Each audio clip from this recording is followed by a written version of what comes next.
So sometimes you have to admit when you're wrong. And in one case, I feel like I was wrong. If you watch the video I did about the dunk contest needing to be put to rest and that this year is just a parody, I was wrong. This dunk contest, although really just a two-man show, unfortunately, Buzelis and Andre Jackson Jr.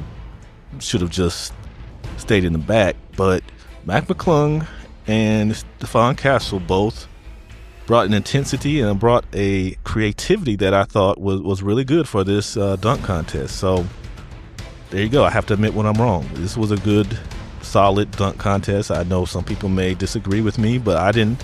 I enjoyed it from start to finish. I didn't enjoy, the other two missing and bricking and things of that nature, but I thought, Stephon kind of had a little mess up when he tried to do that one, but he finally got it, and it was a good dunk.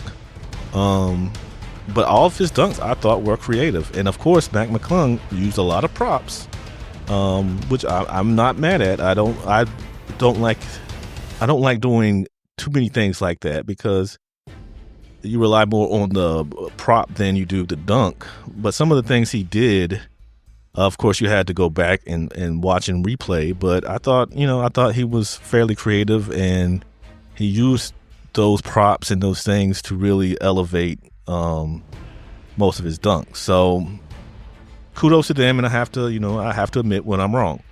As far as the All-Star game, just finishing up, if you weren't on the live stream over on the podcast channel, we did live stream for the whole All-Star game night and watched it and discussed it. And I can say this, it was probably 30 times better than last year's, and I can honestly say I like the format. I like the tournament style. I like splitting up the teams into I guess giving the teams some type of theme. I thought that's a good touch, and it did kind of play into the whole narrative of the game. But I seriously think the last game, the final, I was talking to this with somebody during our podcast or during our live stream. The fact that this was the NBA's way to show that the American players are the superior players. And in many ways, it felt that way because it was so one-sided when none of the other games were as one-sided. Even the young, Rising Stars team didn't get blown out by Team Shaq. And something just felt fishy about that last game between Team OGs and the international team. I mean, Jokic missing free throws. I mean, it happens, but Shea just wasn't he wasn't in an attack mode. Wemby didn't get the memo. Wemby was playing like this was Game 7. And this was the gold medal game, and he had to do all he had to do to win. He was playing hard on both ends. But everybody else was a little lackadaisical, especially in that last game, especially after the long pause they had for, TNT to do those presentations and stuff of that nature.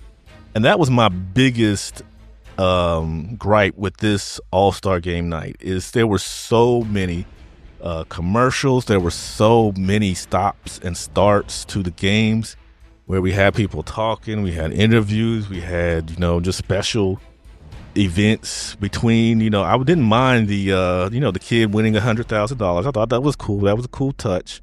But just them constantly stopping and starting, and it took people out of, even wanting to see the game because, you couldn't get to a game. And I thought that was where they really failed tonight. That's my biggest gripe, was that they just, I know they have a lot of sponsors and they have to highlight those sponsors, but come on, we're there for a game. We don't want to see one game and then see an hour of ads and an hour of interviews and talking and this and that, and no gameplay. We want to see the game. That's what we're here for, the All-Star game.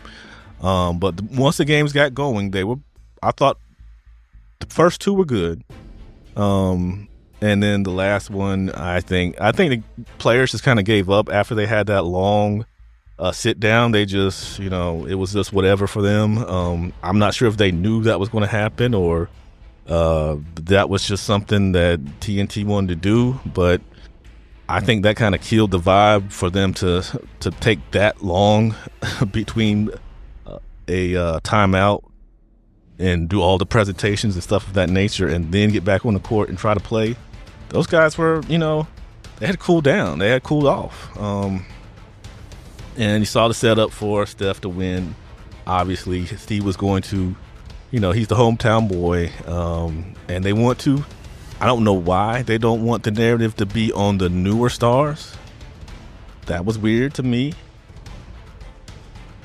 Because if they wanted to highlight them, I think they should have played, the rising stars.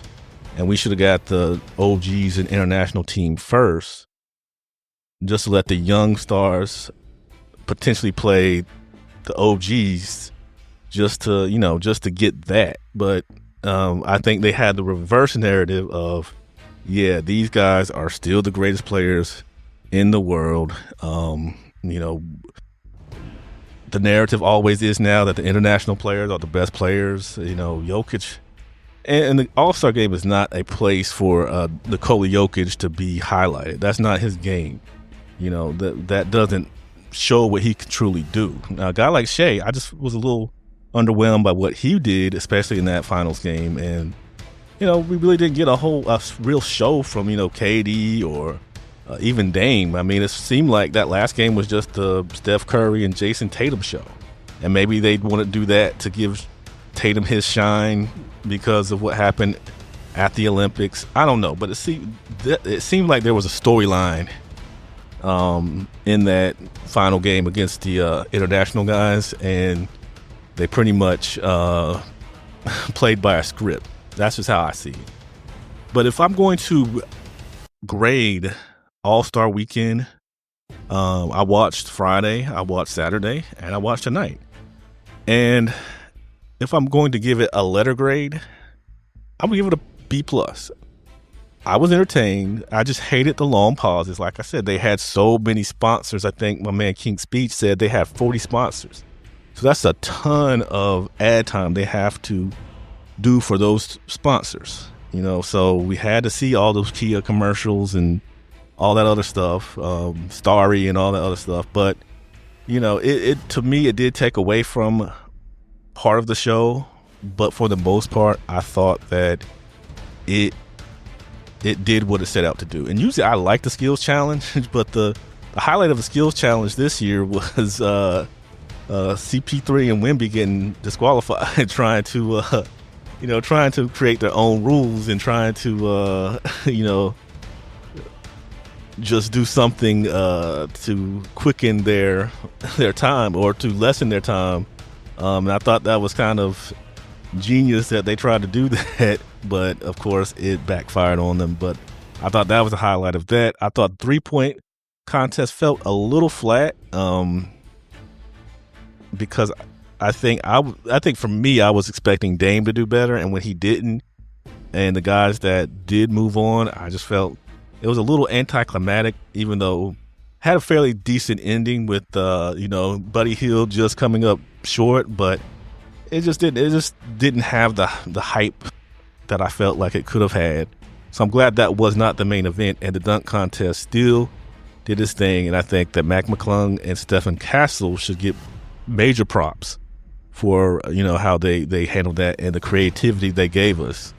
Even though their other two, the other two didn't do as well as they could have, but I mean, at least the two guys that are somewhat known in circles did do what they needed to do. So all in all, I think this was a breakout weekend for Stephon Castle. I think he made a name for himself, in the Rising Star tournament, then in the dunk contest, and then even tonight. I mean, he had a rough night tonight, but at least, his name is out there now, and I think that he's a guy that's going to be a future All-Star. I think Adam Silver did his thing.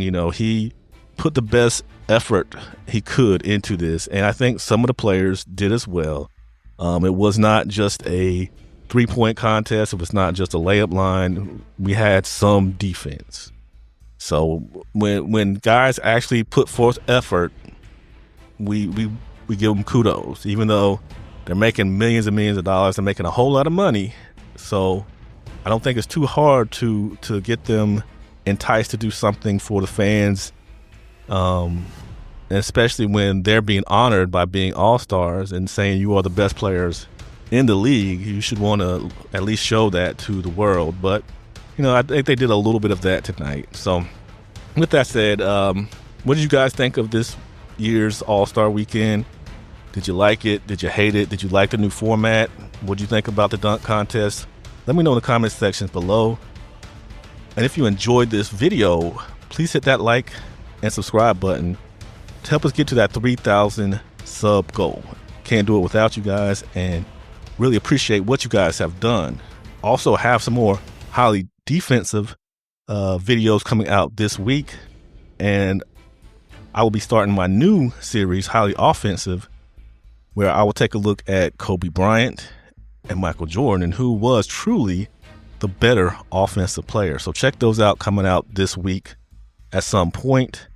And if you really, really like this channel, please become a member. Become a GC Hooper. It's only 99 cents, and it just goes right back into the channel to help me improve with the, whether it be technology-wise or, just helping the channel grow. So thank you, and be back soon with more content.